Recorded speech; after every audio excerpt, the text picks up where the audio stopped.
घमंडी सन्यासी। किसी जंगल में एक सन्यासी रहता था। वह भगवान का बहुत बड़ा भक्त था। उसने कई वर्षों तक तपस्या की, फलस्वरूप भगवान उसकी तपस्या से प्रसन्न हो गए। उन्होंने उसे कुछ शक्तियां प्रदान की। शक्तियां पाने के बाद सन्यासी को अपने ऊपर घमंड हो गया। एक दिन वह किसी कार्य से पास के गांव में जा रहा था। रास्ते में एक नदी पड़ी थी। नदी किनारे पहुंचकर उसने चारों ओर देखा तो वहां उसे एक नाव और नाविक दिखाई दिया।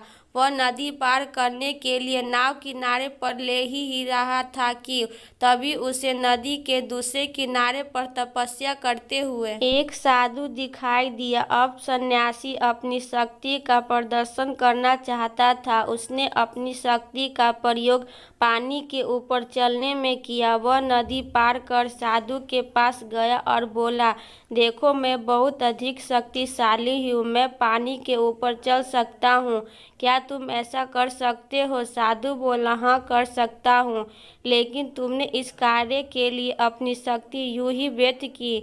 नदी तो तुम नाव में बैठकर भी पार कर सकते थे। सिर्फ प्रदर्शन के लिए शक्ति खर्च करने की क्या आवश्यकता? साधु की बात सुनकर सन्यासी ने लज्जा से सिर झुका लिया।